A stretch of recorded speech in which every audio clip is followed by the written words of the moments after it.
Hello, everyone. Thank you for joining us today. My name is Demet Çanakçı. I'm a program director at Toronto Center. Welcome to our Financial Inclusion and Gender Equality Community of Practice webinar series. Today's session is devoted to Toronto Center's recent Supervisory Guidance Note, known as TC Notes, on how supervisors can improve the effectiveness of financial education. We are delighted to host the co-authors today, Olga Fuentes and William Price, to talk about the ways in which supervisors can improve the effectiveness of financial education and literacy initiatives in the face of significant and long-standing gaps in consumer understanding. You have received their bios, so I will briefly introduce them. Olga is a pension and labor expert with more than 10 years of experience in regulation and supervision of pension and unemployment insurance systems. She is currently Deputy Chair of Regulation at the Chilean Pension Regulator.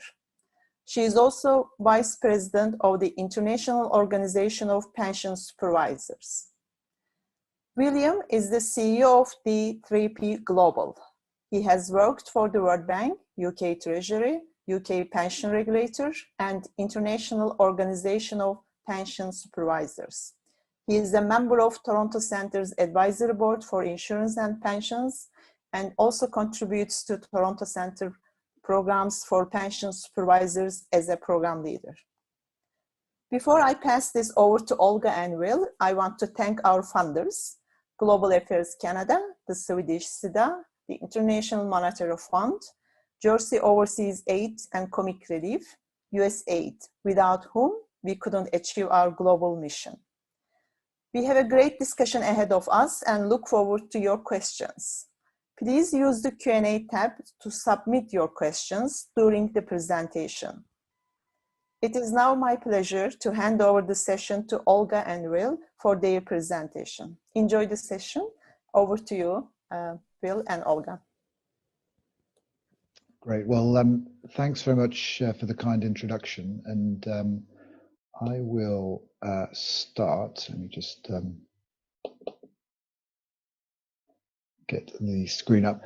Yep. So I'll start and then hand over to Olga and then finish it off. So we're going to just do three things. First of all, talk about the scale of the problem. Then the main part, Olga is going to go through some case studies and examples of things that can work. And then we'll just finish with some key lessons from the note. We should say at the outset, this is an extremely difficult problem. And when we were first asked to write the note, one of the issues is you think, actually, this is extremely tough. And there's lots of activity, but not necessarily very much evidence of things that work. And so we looked in sort of quite deeply about things that will work, and we'll go through lots of examples of those. But it's worth stressing that this is something where, you know, things can be effective, but you need to be cautious about not doing things or just having initiatives which are likely to be unsuccessful. And one of the reasons for saying that is if we go to the first slide, firstly, just a scale challenge. So looking at the globe picture here, you know, the darker blue means countries where people score better on these classic 4 questions where you are essentially, do they understand inflation and do they understand compound interest rates? And you get to some countries, typically sort of OECD countries, where maybe you get above 50%. And that's only people can answer 3 out of 4. And the problem is, even if you can answer 4 out of 4, it doesn't make you financially literate. It's just a good way of finding out how to kind of benchmark countries. So the scale is difficult across the whole world. And it's also problematic in terms of particular groups. So first of all, you know, one of the pioneers in this area, Anna Maria Lusardi, talks about the average rate of financial literacy is around about 30% of people who can answer 3 out of the 3 main questions. And then the average hides gaps and vulnerabilities in particular subgroups, of which women is one, and she highlights lack of confidence. And you see the graph on the right-hand side is also by age. And you know, as you may expect, well, on the one hand, you may expect the very young who have less experience of financial services have very low levels of literacy, and it improves as you go throughout your life. Kind of peaks when you're entering the period at the end of a working life, and then begins to fall off as you get some sort of age-related decline. But you can see there, you know, there's a very large discrepancy in some groups. And there is particularly a discrepancy on average in gender. So here we're looking at different countries, well, the world, and the blue bar being men and the red bar being women. And on average, men around 35%, women around 30%. And the key thing for me was always, you know, there is a gender discrepancy, but everyone is pretty horrible about financial literacy, apart from smaller groups. So when we're thinking about solutions, you've got to think about solutions which work with a very low level of literacy. Not really work on the assumption that you're going to have some magical training program which makes everybody a finance professor. And it's better to think, you know, hope for the best and prepare for the worst. The differences are different major economies, people tend to score slightly higher. Emerging economies, people tend to score slightly lower. And on average, there is a discrepancy, though not always.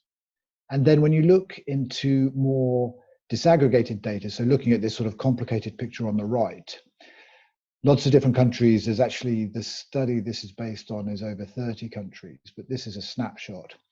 A positive number is where women are performing better than men. A negative number is where men are performing better than women.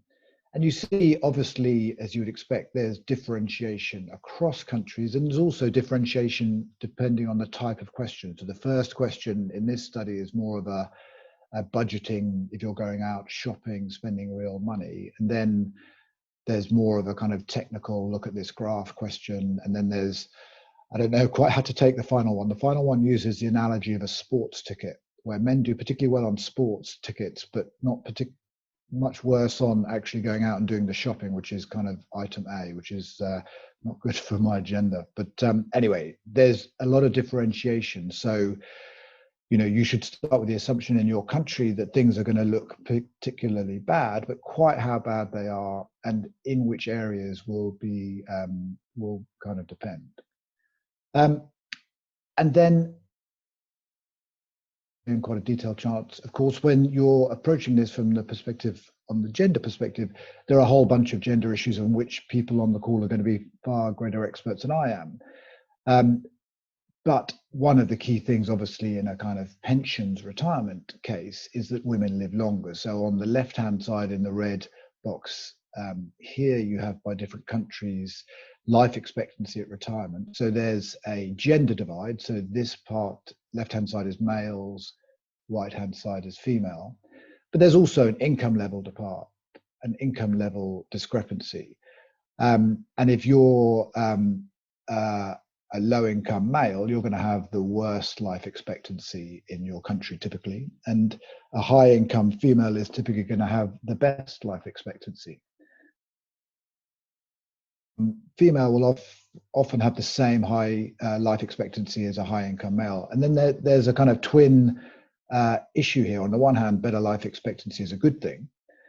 But on the other, it means there's a particular increase in a retirement challenge. So there are a bunch of issues which women will have to be focusing on, in addition to all the normal things, and Olga's going to go into this in more detail in terms of difference in labour market experience and access to resources.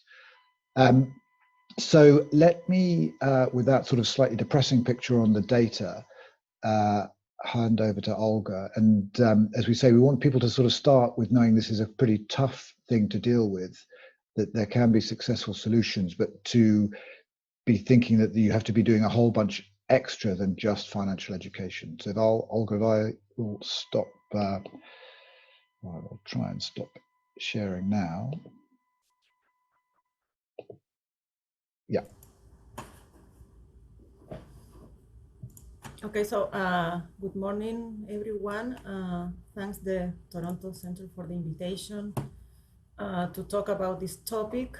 And what I what I have is a review of practical examples in which you can learn a little bit of what type of financial education tools are the ones that are able to get the better results. The idea here is the focus of this section is to talk and to see what supervisors can learn from practical examples of positive interventions. So what other regulators and supervisors have done, and which of these financial educational programs or tools has been more successful, and what is the reason behind for having this positive result. So the key in terms of implementing a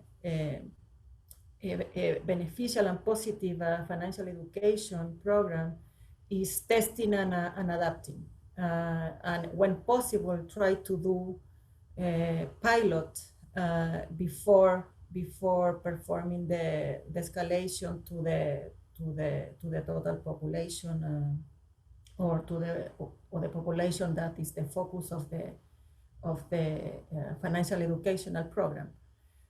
So doing the pilot, actually you have the opportunity to improve the program and also avoid sometimes this negative impact that you weren't aware of in advance.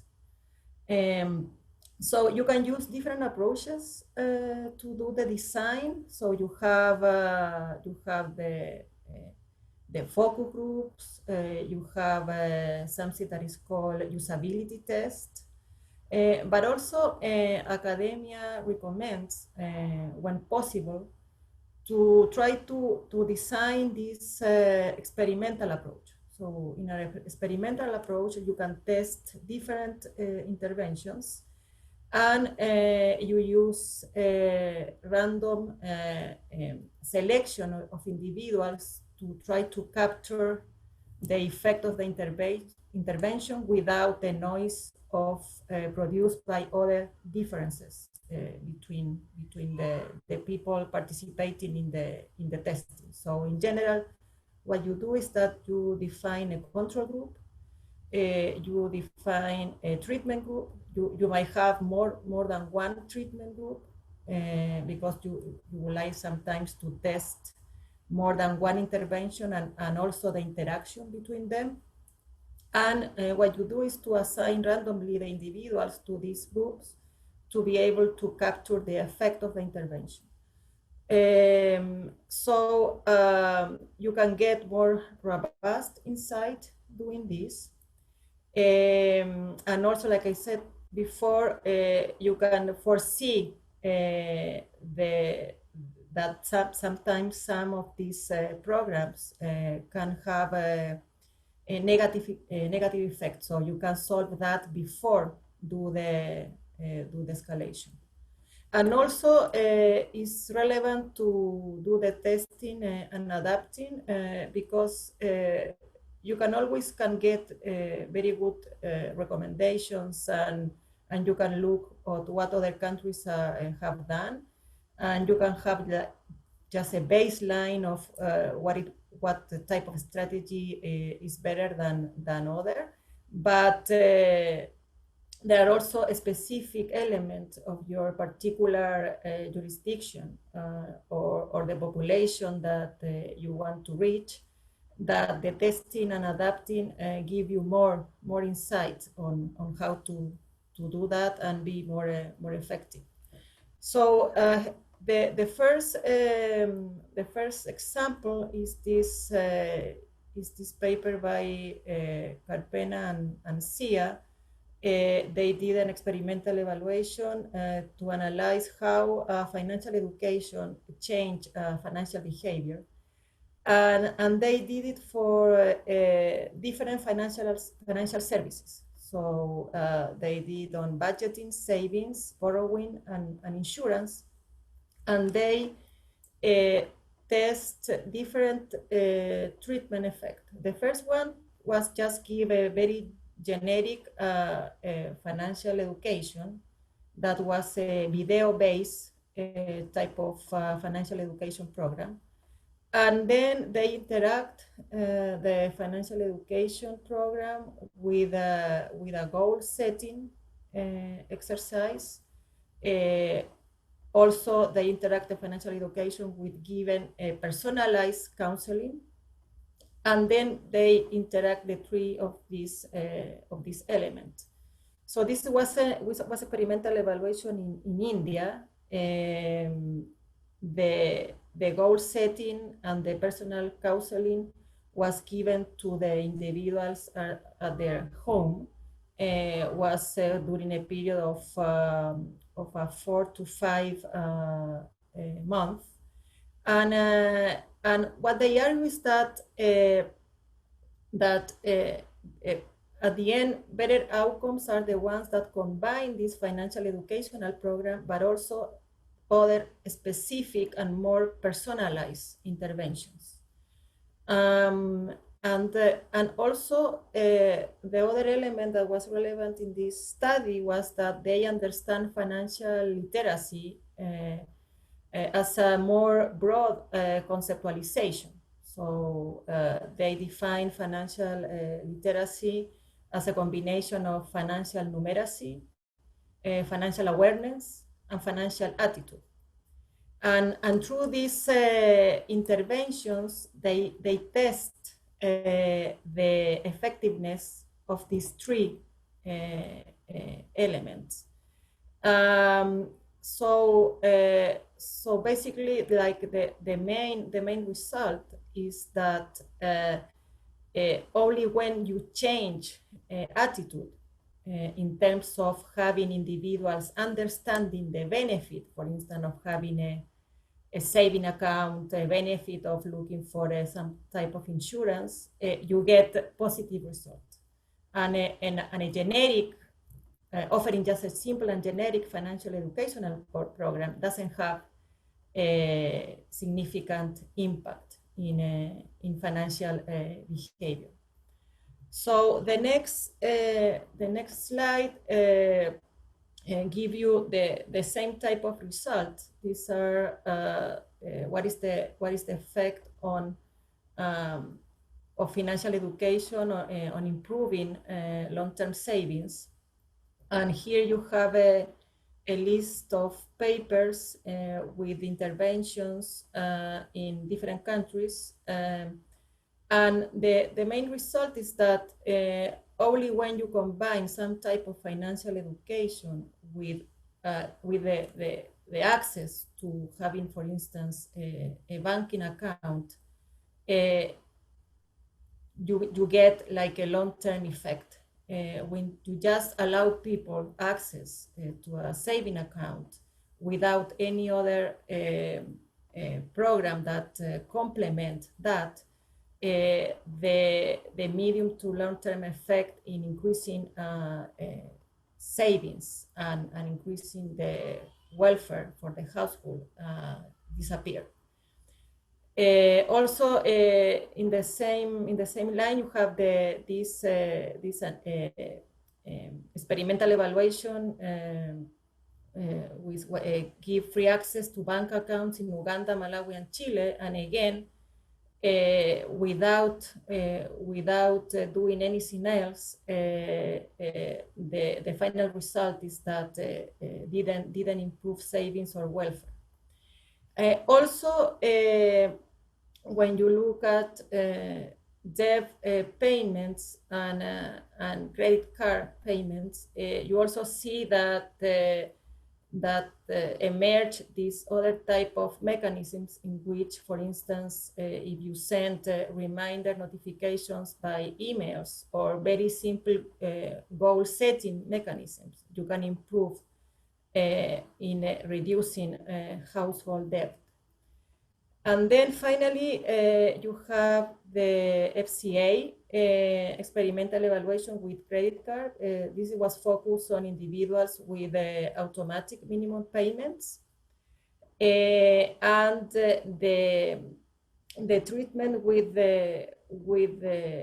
that show a positive effect in reducing the debt was the one that sent the individuals a nudge or an email notification on how to reduce and increase the payment, because these individuals, they didn't have like the liquidity constraint. The problem here was that they were not able to see what will be the cost in the long run of just paying the minimum. So all these are effective tools that you can use and implement in your own jurisdiction. Then we move to see also in which way you can use personal statements and personalization to improve financial outcomes for members. So personal statements are critical for transparency for all financial products. And in general, the regulators determine by regulation or by law what is the minimum content, the standardized format, and also the common assumptions that the financial service providers need to satisfy when they send this personal statement. Also by regulations, you have that the timing, how many times in a year period the statement have to be sent to members. So this gives a supervisor the opportunity to test the content of this personal statement to try to improve a positive behavior for members. And for instance, in the case of pensions, personal statements also are used to deliver information to stress the long-term outcome of the product or the long-term perspective of pension savings. And you have examples of this in Chile, Mexico, and the Netherlands. So here you have one example. This is so in the pension regulator require pension fund administrator to send four times a year a personal statement to members, and once a year that personal statement need to include a pension projections. And what we did here was instead of sending the same information to everybody, we did the information age specific. So for instance, for individuals that are younger than 35 years old, they just receive generic and general information on how the contribution made earlier in life impact more the pension outcomes. And then for middle-aged individuals, they receive two projections. To compare the effect of making zero contributions in the future with effect on pension of have 100% of density of contribution in the future. So that is the example that you have there at the bottom of the slide. So basically what you get is that what will be your pension if you stop making contributions and retire at age of 65, and then what will be your estimated pension if you contribute every month until your retirement age.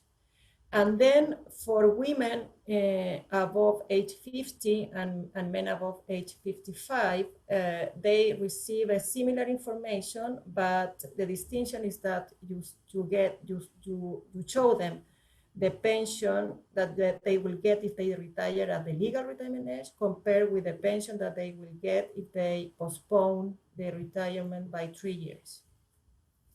So the idea of having this is try to incentivize individuals to contribute more, and also to have an estimate of a pension value, because that is a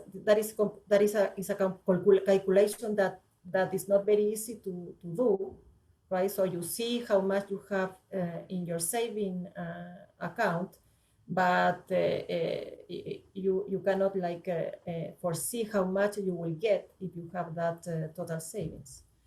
So then another example is we also introduce a pension simulator, and this is an interactive tool because we get very positive result with the information that we include in the personal statement. So the next step was to work in a pension simulator to do this as an interactive online tool, and the goal of this was to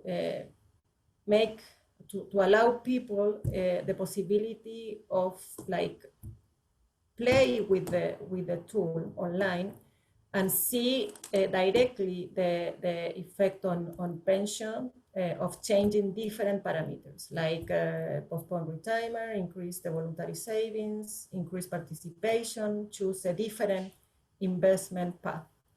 So having this simulator, we did an experimental evaluation to see the effect of having this, and we randomly assigned members to the control and the treatment group, and we assigned them using the last digit of their ID.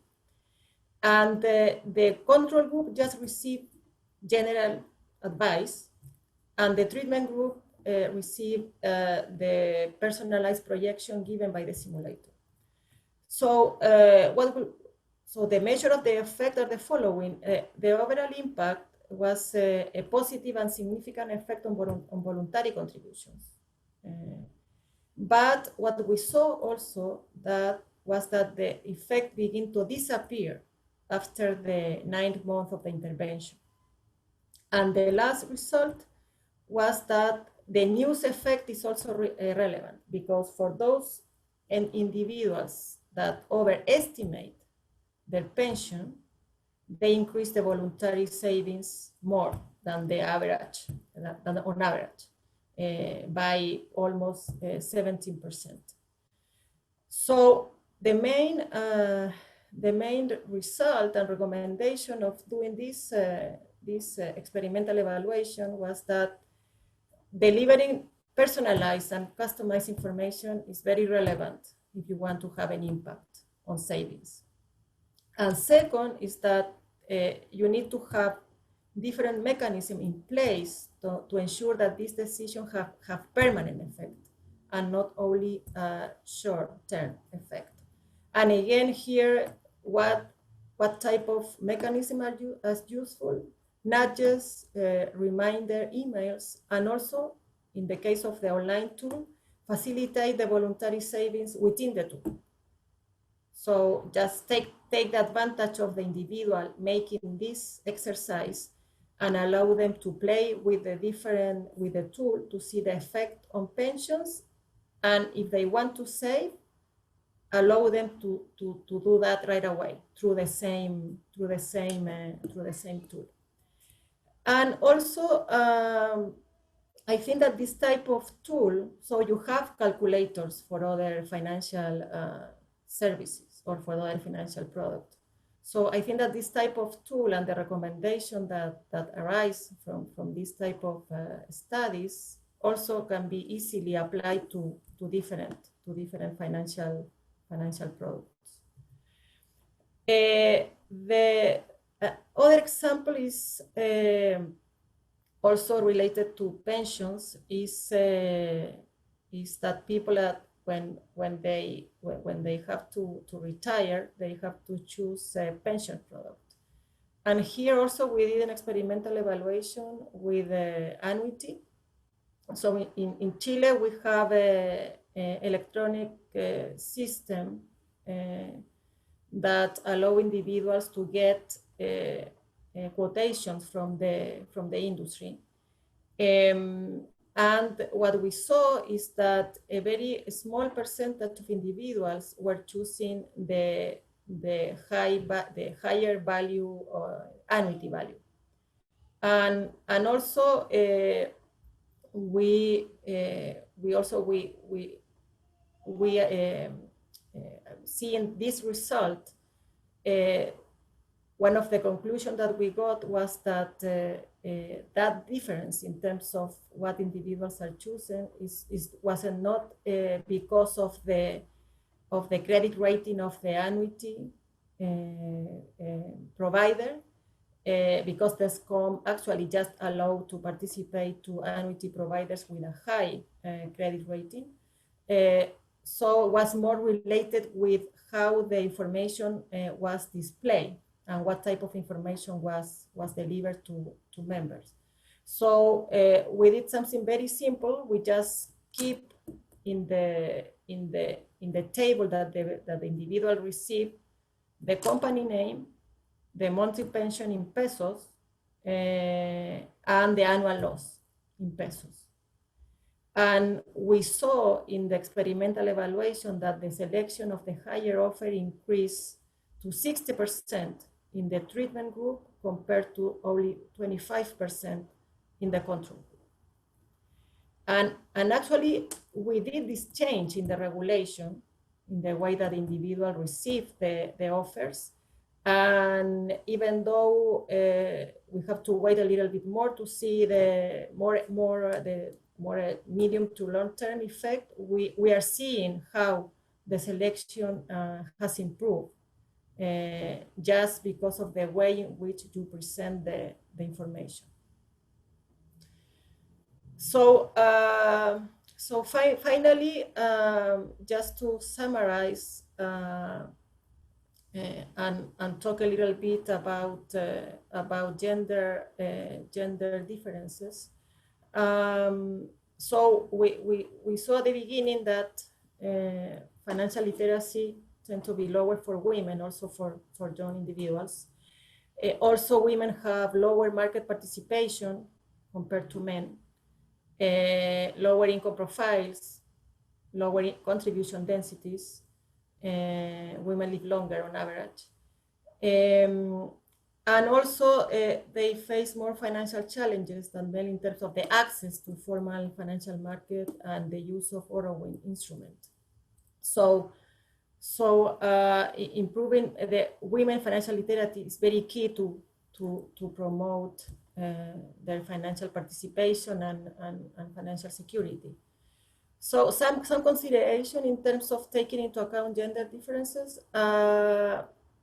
When you give personalized information, actually the differences between gender are implicit in the tool. For instance, in the pension simulator, the difference between women and men are behind the projection. Women has a different income profile. They have a much larger number of periods without making contributions. They live longer. So basically, for a woman that needs to get the same pension target as a man, she will need to have a higher accumulated savings.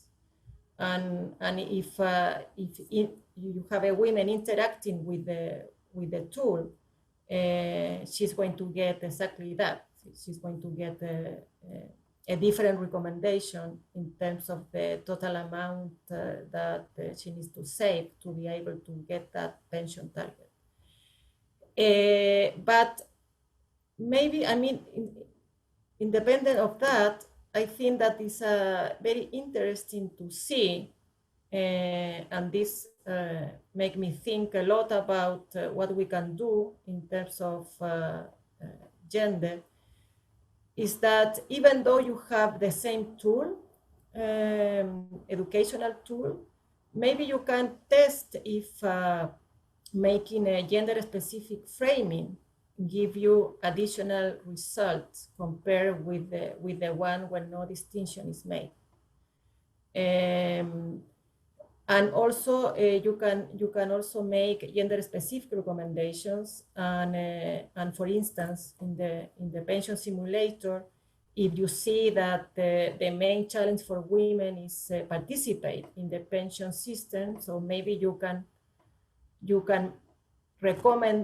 make a recommendation to women using the tool to improve participation in terms of changing the investment strategy, for instance.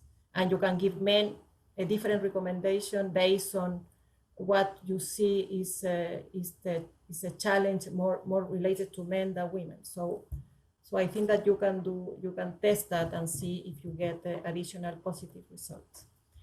And then just to give you an example related to gender differences, this was an experimental evaluation made for the credit market access, and so what the main result is that in Chile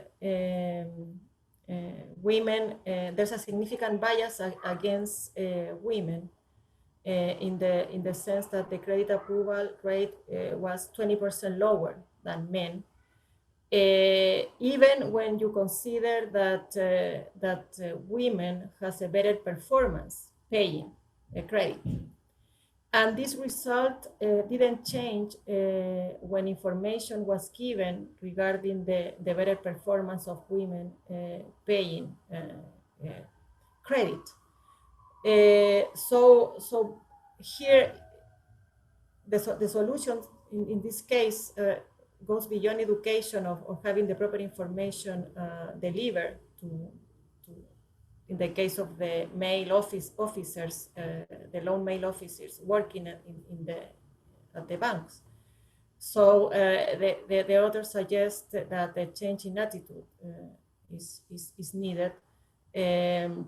But again, if you go back to the first paper that I showed you, in which the authors talk about financial literacy as a broad concept in which financial aptitude is also an element, you can see that here also there's a lot to do in terms of the attitude in which these officers can change to be able to offer credit to the women population. So now I move to William to talk about the specific recommendation that arise from all these case studies and analysis that we did in the note. Thank you very much.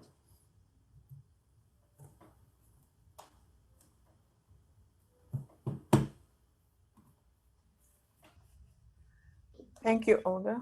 Yeah, sorry, just unmuting. So let me just briefly, for people who haven't read the paper in detail, go through the 7 recommendations. And I should say, we came up with these recommendations knowing that people, particularly women, and particularly low-income women, are probably some of the most sophisticated people in terms of finance and know where the money is going to the nearest cent. And so none of this is a criticism. It's really saying the problem is often not so much a lack of financial literacy. The problem is the product or the design of the system is not the right one to make sure it works with the way that people are. So the first recommendation talked about having interventions as part of a risk-based approach. And what that means is, if we want better gender equality, for example, if a key risk is low take-up by women of financial services, we'll look at what are the most effective interventions to mitigate that risk. Now, it may be financial education, if you've tested it and you have good evidence, but it may be you need to change the incentives. So rather than have, say, tax relief for savings, have flat rate contributions or matching contributions, because tax relief inherently will benefit those who have higher income, more stable jobs. And if they tend to be men, not women, you'll get a gender disparity. So number one is make sure you look at all of the initiatives, all of the interventions to improve equality, and then only use the financial education if it is the right one against those. Number two, the test and adapt. I mean, that's basically the whole thrust of what Olga's gone through. If we can go back, the previous slide. So the third one, I should say also on the test and adapt, it'll also tell you things that don't work. So Nest in the UK, which has been a pioneer in doing lots of these things, you know, some things they've done have been amazing and very successful. Other things they've done, turns out that when it was live, being live tested, a good theory didn't turn out to work in practice. And that's absolutely fine. You're trying to see what works and what doesn't work. Number three, develop the partnerships. So if there were one thing that people could do after this, you may not be able to do the intervention straight away, but if you're a supervisor or if you want to influence supervisors, get the group of people in your country who can do these kind of interventions and develop the partnership now so that you can start to build the capability. Number four, looking for interventions that are not standalone, but you combine it with an improvement in policy. So if financial education doing something on its own is quite tough, but if you had something where there's a big new product launch or a requirement for insurance or everyone joining pensions or having the choice, having a big financial education push around something very specific and high profile is more likely to be successful than if you're just throwing financial education initiatives into a vacuum, or just there's no particular reason why you're communicating to people about it at that time. So we go to the final slide. So for adults, number 5 says avoid broad-based generic financial education, since this is rarely likely to be useful. We're saying be country specific. I'm not sure we found any examples of just this kind of broad-based, come in, do a couple of hours, we'll tell you about finance, where that really is successful. So focus on the testing, the adaptations that we are mentioning, but also on very specific things where you have to do, you're starting a job, you're having a child, you're getting married, specific life events where people may be more open to making decisions or trying to get more information. On the other hand, number 6, it does seem that classroom interventions for children can have an impact. Not because they have a transformational effect and suddenly they turn a kid into a kind of financial wizard, but often because they can be very low cost, because you already have kids in that environment. You can do marginal improvements, and so they don't have to have a massive benefit for them to be cost-effective interventions. And then the final part, of course, you should have information and disclosure. And you should make sure that people, the providers, have the right disclosure. But really, it's this thing that we started at, having low financial literacy. You can do some things to improve it, but it's not a crime. It's not something that you can just blame people and say, well, you know, they should have been better at it. You should work with the assumption in a financial services system, work with the assumption that people will have low financial literacy now and for the period to come, and then think, okay, so what is the product and the design and delivery that will mean that they can interact? And I like the example from India, where there's a kind of centralized infrastructure, more on account administration and investment. But you can work with lots of different groups in terms of the way that you can gain access to the system, the enrollment and contribution. So you don't want your self-help group, which has a lot of high trust with local people, getting into a 30, 40 year business like pensions and savings, or getting into complex areas like the whole insurance industry. But if they are trusted intermediaries, find ways in which you can use them but linking them into a kind of more centralized infrastructure. And so let me stop there and hand back over to Demet, and very happy to take some questions. Thank you very much, Will, and thank you, Olga. That was very good presentation, very brief, and explained all the points in the Toronto Centre note. Thanks again for authoring this very useful note and joining us today. So I'll move to questions. I see some on the chat box. You already shared, responded to one of them. I'll start with the rest. What would you recommend as the sustainable and cost-effective interventions to address financial education gaps among low-income segments in less developed countries during the COVID-19 pandemic? Will, perhaps you can take on and Olga can contribute. Sure. So I think I would be focusing on something which is very specific to how you get through day by day. So I think it's going to be very tough, say, to do a kind of pension or long-term saving discussion during COVID-19, because it's a kind of survival, how to improve your daily budgeting, how to maybe get access to lower cost credit. So think about the things where there are the particular pain points, and maybe just choose one, maybe two, but don't try and do anything general. And then, you know, if people are going to have to borrow more, as they probably do, to get through the very tough times, I might target something where it's the simplest, cheapest access to credit, avoiding all of the really bad, high cost access to credit, or something about just daily financial budgeting to cut your costs. Thank you, Will. Olga, would you like to add something?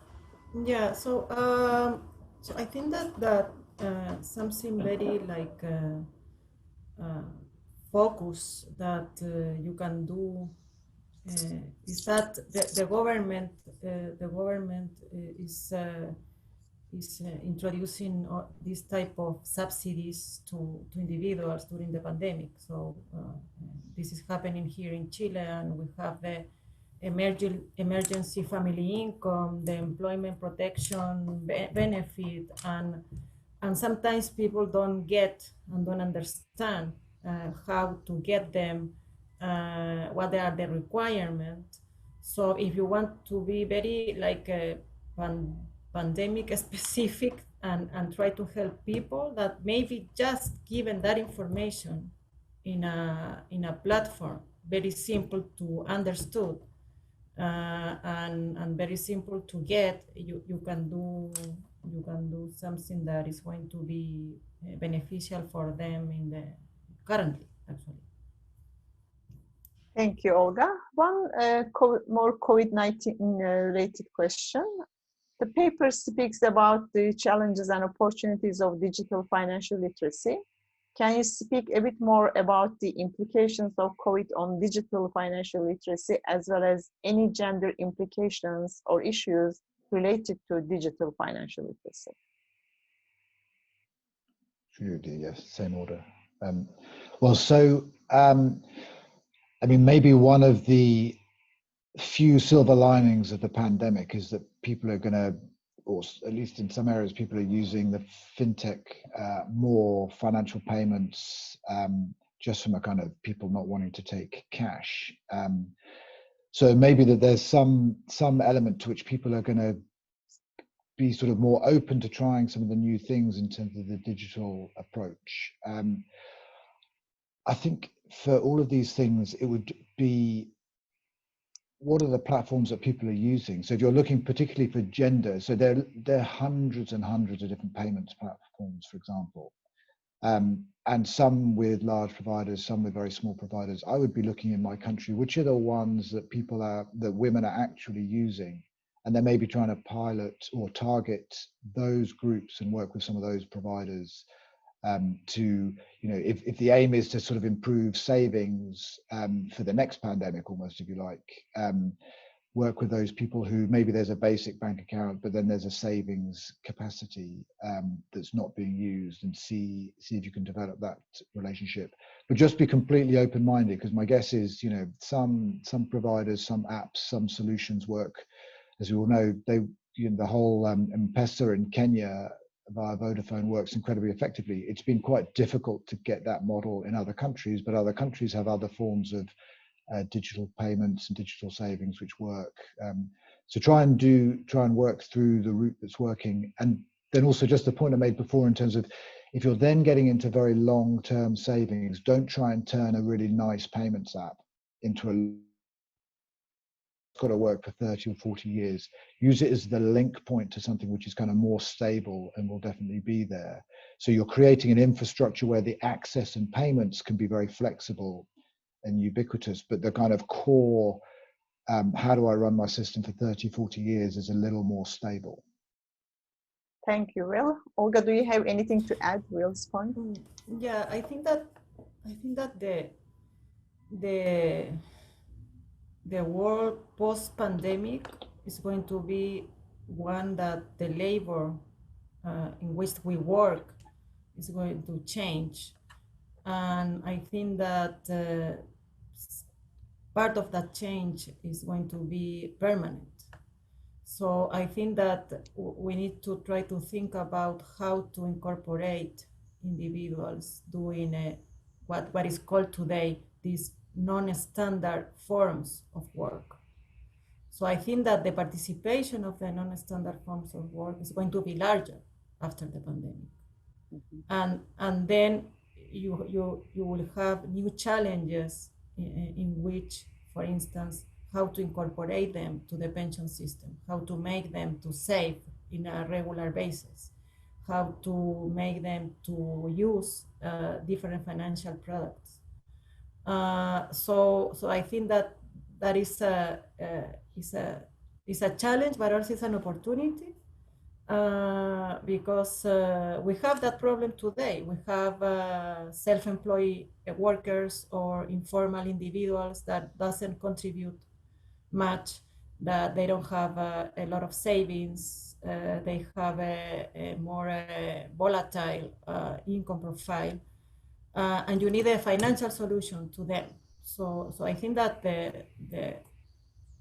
we are going to learn a lot of this pandemic, and also I think that you are going to have a lot of material to reach some segment of the population that didn't have access before. So just think about all that have been done in every country, in every school. So I have a kid, 7-year-old. He's doing online classes. So imagine all the material in terms of education that is available that you can put together and then offer that to other children that never have access to this material, because the material is there. I mean, I have in this platform, in this online platform, the teachers already did pay the fixed cost of having all these materials available. So I think that there's a lot of it is a lot of opportunities. Thank you, Olga. Yes. So another question for both of you. Do the authors have any comments on the fine line between provider-led financial literacy and product marketing? How should supervisors encourage delivery of literacy programs that are more product neutral? Yeah. Same order, perhaps. Yeah, we should reverse. But also a couple of quick things. I'm suspicious of financial education initiatives often in general, particularly from the provider, because I just think there can be a kind of easy solution for providers and politicians where we have a problem, we have low coverage, literacy is bad, let's have a big initiative. They're quite cheap to do, but they may be not putting in the most effective intervention. So if you take, say, an issue of fees in any financial services product, often it may be that the fees are far too high and you need some control over the fees, or you need to have a way of making the products more competitive. So in that context, if a provider came up with a great financial education so you can understand the fees better and shop around between different providers, I think that's very unlikely to be the most effective intervention. So I'd be a little bit sort of suspicious and only really go with them or expect them to be useful if they are not in those areas where there's real harm going on. To get them to be more neutral, I think lots of people, or there are good examples internationally, so you have common assumptions, you use common projection approaches, you don't allow particular overly optimistic assumptions. And then some of them can be very good because they can be incredibly innovative, but particularly, I would prioritize then people who will happily do all the things that Olga went through, in terms of if you have a provider who would have the initiative plus allow it to be sort of used in this kind of test and adapt with viable data, then that would be a good indication that they had their heart in the right place. If they don't want to have transparency, then that would be something which is a little more problematic. Thank you, Will. Olga, please. Yeah, I think that regulators and supervisors can do this, define minimum standards for financial providers in terms of instead of reaching individuals with a type of educational campaign that look more like a financial education strategy and not much as a marketing strategy, because sometimes the financial providers understand a financial education campaign as a marketing campaign. So I remember once in Chile that the pension fund administrators launched this what they call a financial education campaign, but was just one event without permanent activities, and the final prize was a plane ticket to go and watch the Barcelona versus Real Madrid soccer game, and that's it. So that is not financial education, that is a marketing campaign, because the people didn't get anything from that. So what you need is just to define minimum requirement, a minimum standard of having a financial education that goes through a period of time to allow people to learn about different aspects. And also we just introduce a new regulation, for instance, to define these minimum standards in terms of consumer services that the pension fund administrator have to provide, but also orient that more in a advice, to give advice more than plain information. And the advice needs to be not generic advice, it needs to be related to relevant variables like gender, age, and the milestone. In pensions would be when you start contribution, the other one is when you retire. So I think that you can introduce all these, you can introduce this type of element in more in a best practice type of message, or in risk-based supervision. But I think that you need to orient them to do this and to move away from these marketing campaigns that sometimes they understand that is a financial education, but it's not a financial educational program. Thank you, Olga. Very important point. Yes, thank you very much. You mentioned, perhaps we continue with you on this one. There's one question on online courses for children. Since you mentioned a couple of minutes ago, here Renata is asking, online courses for children assumes parents have money to buy a computer, that electricity is available and internet is good. Is this not wishful thinking for poor income countries where majority of population is working in informal or rural sector? Any views on that? And you should go first. Yeah. You can go first. Okay. No. You. It's, Yeah, no, it's a very important point. But so one example here in Chile, so we have these rural towns in which also kids they don't have technology at home. But if the government give subsidies to have that implementing in the school, is something that you can do. And what you get is that to get the benefit of all these new educational information that is free, right? That wasn't available before, and you can do things like that. I understand that is a challenge.